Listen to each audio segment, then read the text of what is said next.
Bless the Lord. Today we're going to talk about, well, I'm going to ask the question to the whole world. Do you really know your enemy? Do you really know your enemy? I want to ask this question. If you had a man who was a bicycle designer, and you had a man, well, let's say Toyota. Toyota produces Toyota. And you have a man who produces bicycles. If you were having problems with a Toyota that you didn't know or could not figure out what was wrong with it, would you go to the bicycle shop, the bike shop? No, you wouldn't. You would go to the man that produced the product. You wouldn't go to the bicycle shop, the bike shop. What am I getting at? When I ask the world, do you really know your enemy? The evidence is you don't. And this week, more than any, since I have been a pastor, convinced me that the world really do not know who their enemy is. As a matter of fact, most churches do not know who their enemy is. We are going, well, let's put it this way. After this week, and I'll talk about it in a moment, it became more convincing to me that the answer that everyone could find is someplace on their shelves collecting dust. And he only breaks it out during the time of a wedding or something like that. The answer is right on your shelves, collecting dust. And it's called the Holy Bible. Ladies and gentlemen, I know for me, what I'm about to say, there would be those who say, well, who's going to listen to a little old man out there in California? Has no money, he is not famous. Why would I listen to what he's saying? Well, I would like to remind you, if you know the Bible, all the men that God used were just simple men. God never called those from the top. He looks for the little farm boys. Amen. Oh, somebody say Amen. amen. Amen. God has never called anyone who wanted to be called. He called those whom he prepared from birth, from the mother's womb, to do his will. What I'm about to tell the world and tell America, I know you're going to say, I don't believe it. You don't have to, but I guarantee you, time will reveal it. America is under the judgment of God. And it's only the beginning. Remember the scripture says, the nation that does what? The nation that forget God shall perish. He also said, a house divided against itself cannot stand. America is more divided now than it had ever been in the history of this country, I believe. I believe perhaps it's more divided than it was during the Civil War. I believe that. You want to know why? Because during the Civil War, those who carried weapons and those who spoke out, they knew who their enemy was. They knew. The North, the South, they know. But now there is a silent enemy. There is an enemy that's hidden. There's an enemy that's hiding under cover. And the people do not know this enemy is what's causing the problem. Ladies and gentlemen, my friend at Washington, America is in deep trouble. Why?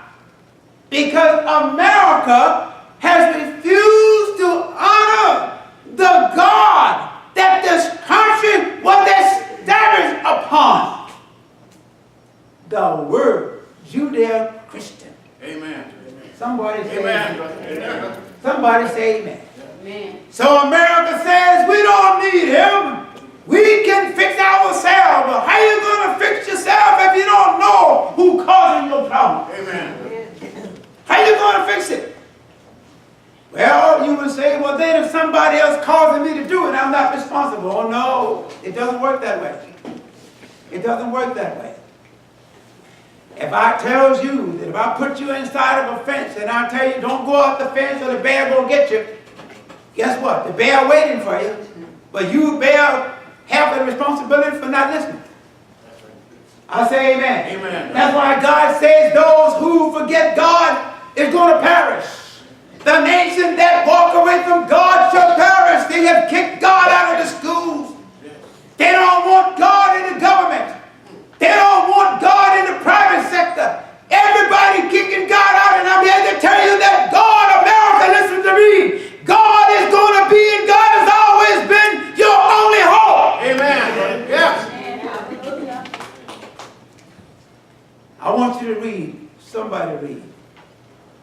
Before I do that, let's come to common sense, world. Stop following fake preachers. Remember these common words. No man can rise above his boss. No man can rise above the person that you're working for. Part of our problem is this. Jesus said these words. I don't have time to go to the scriptures. He said, a light that put on a hill cannot be hid. A light that put on a hill. He said, no man lights a candle and then cover it up. When a candle is lit, Jesus said, it is lit so they can give light to everybody that's in the room. And for everyone that comes in the room, the light is there. Yes. But as I said last week, here's what's happening to America. It's not so much the responsibility of the White House, but it is the responsibility of the church house. Yes. To set moral standards for the country. Amen. But you can't set the moral standards for the country whenever you don't have the only one that can give your conscience and give your I'm looking for a word here, what it called, your compass, give you a moral compass in order to do the things of God. Yes. The moral compass that comes from God gives you the light that you know what to do. The light will guide your path through darkness. Yeah. But what the church has done, ladies and gentlemen, the so-called leaders of God, they have tried to burn the candles with money. Yeah. I have never heard of anybody using money to light a candle. Amen. No, you have to have the oil of Jesus to put into the candle, to put into the lamp, to keep the light burning. Because when you get the money, you're not going to burn the money. So what do you do with the money? You take the money and you go buy your fine cars and you do this, you get a lot of people. But the meantime, you're doing all that because you can't light the candle, because you don't have the oil to go into it. The lamp, guess what happened? The light has gone out. Not only the country is plunged in darkness, the whole church world is plunged in darkness. Amen. Yes. Amen. Read the first scripture, please. I have never seen such a confirmation of how badly America needs to turn back to God. Read on. First scripture. Amen. 2 Timothy chapter 4, 1 through 7. I charge ye therefore before God and the Lord Jesus Christ, who shall judge the quick and the dead at his appearing and his kingdom. Preach the word. Be instant in season and out of season. Reprove, rebuke, exhort with all long suffering and doctrine. For the time will come when they will not endure sound doctrine, but after their own lust shall they heap to themselves teachers having itchy ears, and they shall turn away their ears from the truth, and shall turn unto fables. But watch thou in all things, endure affliction, do the work of an evangelist, make full proof of thy ministry, for I am now ready to offer, and the time of my departure is at hand. Stop right there. Stop right there. What did God say? God said these words, that in the last days that they're going to turn their ears away from the truth and they're going to turn to lies. What are these lies? When you come to the pulpit and you tell your people that God told you to preach about money, you are preaching lies. Yeah. You are preaching lies. Yeah. Hear me carefully. Every legal document has to coincide with the original. When you say that you're preaching the truth, what's your referendum? Who are you comparing your truth to or with? When you say you're preaching the truth, Jesus said, I am the truth. Yes. If you're not preaching the precept and the concept of Jesus, you're not preaching the truth, and the opposite of the truth is what? It's a lie. Let's deal with common sense. No man can rise above the man that you work for. How can Jesus Christ come to this earth, being God in the flesh, as the Bible teaches, which he was, give up his glory, came down, and made himself a regular man to save us? But yet you working for him, and you are a rich celebrity. Something wrong with that picture. No man can rise above his boss. If you do, you're going to be fired. I'm here to confess to you so-called fake preachers, you've been fired a long time ago. You just don't know that God fired you a long time ago, because you can't rise above Jesus Christ. When you think you're risen above him, you're on your own. Amen. Oh, somebody say amen. Amen. Somebody say amen. Amen. The other point is this.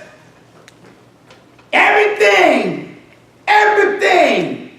in order for it to be authentic, it has to compare with, coincide with the original. Yes. The original. To whom God gave the original gospel to? It was initiated by Jesus. And then he passed it on to his apostles. He passed that torch to the apostles. And whenever they recognized who Jesus was, when he came back and sent the Spirit in them on the day of Pentecost, that light came on in them. And they let that light shine to even those that rejected them. They put that light upon them. Whenever God lights you up inside and he illuminates you inside, brother, you don't go hide it. You don't hide the truth. You stand to the mountaintop and you will preach that truth until death, and you depart. Amen. Amen. I say amen. Amen. I say amen. I say amen. No man called to preach by God. No man called to preach the gospel will put up his spiritual flag to see which way the wind blowing the hardest, and that's the way you lean. No, when God called you to preach, brother, when the wind blows against you, guess what? You push back. Amen. You don't. Here's what's happening. The powers of darkness is moving across America like a tsunami. And the only thing that can reverse that motion is the light of God. Whenever light comes, darkness take off. Whenever the light retreats, darkness advances. The darkness is advancing because the light has gone out in the church house.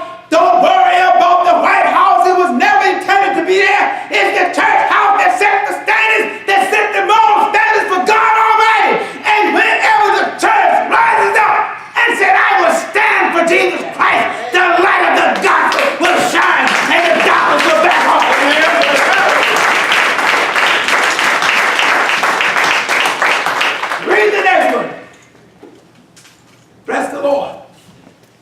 Ephesians 6, 10 to 13. Finally, my brother, be strong in the Lord and in the power of his might. But hold it. A lot of preachers say be strong in the pocketbook. Strong in the pocketbook. Strong with fame. Strong with a mega church. Let me tell you something about mega churches. Wherever you find mega churches, I guarantee you will find mega compromise and mega lies. I say amen. He just said whenever the truth of the gospel comes, they're going to turn their ears away from the truth, and they're going to turn to people like T.D. Jakes, going to turn to people like George Wright, going to turn to people like that little clown over there in Texas, Joel Osteen. There's the proof.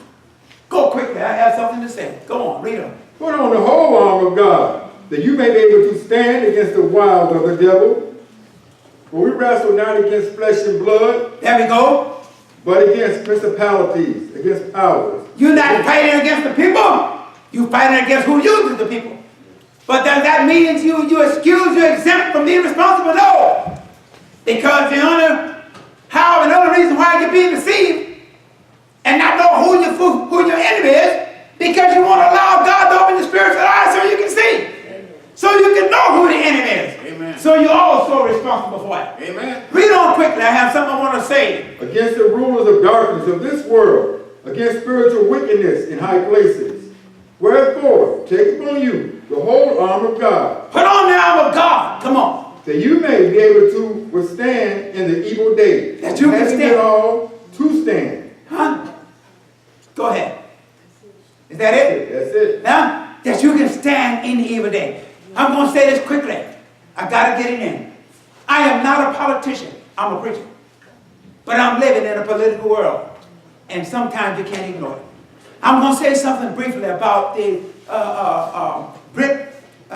Kavanaugh's confirmation hearing. I watched it. I want to say to the black people of America, whom the leftists, the Democrats, claim that they are your savior.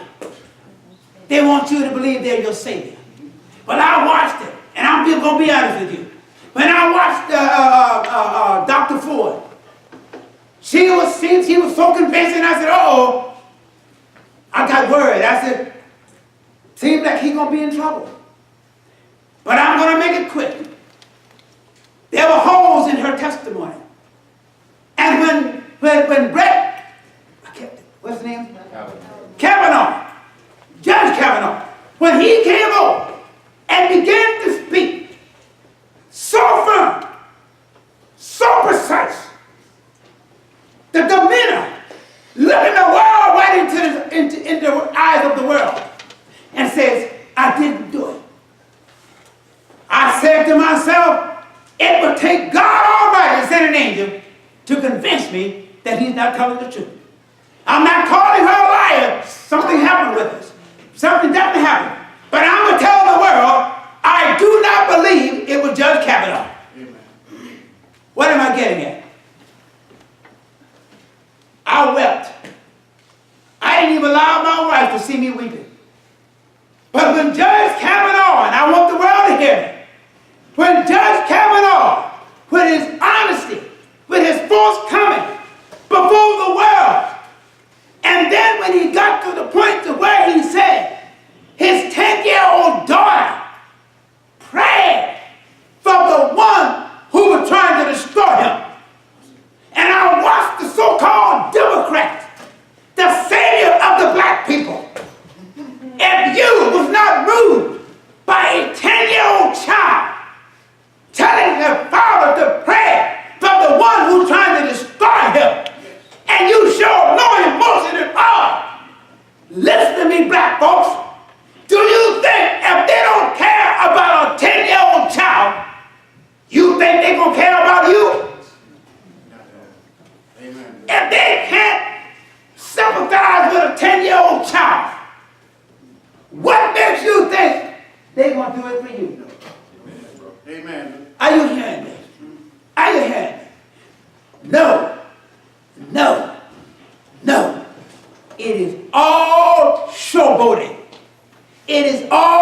showboating.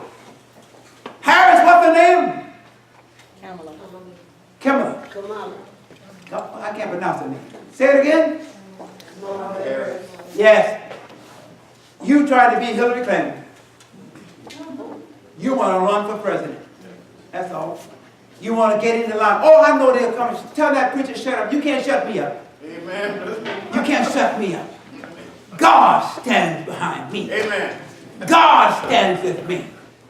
And Booker, that's all you're trying to do. You trying to get in the fame light, I can see right through you. You up there lying, know you're lying, and you walking away from the truth, and you know it's the truth, your own heart tell you the truth, but no, you want to keep that hard image because you want to run for president, but you never make it. Amen, brother. Amen. Amen. And I want to say to the world this, whatsoever a man sow, you're going to reap. Yes. No man goes out and plant corn, and then he prepared to reap cotton.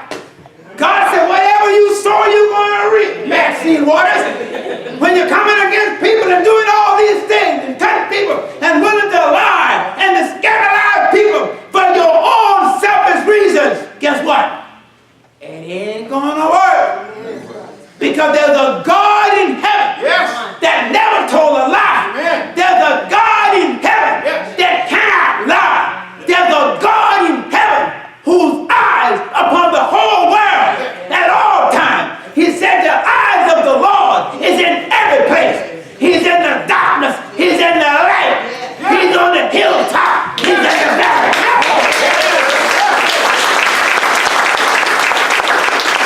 I don't care if it be 5 years, 10 years, 15 years, 20 years. Whatever you put out, what goes around is going to eventually come around. Amen. Yeah. I say, amen.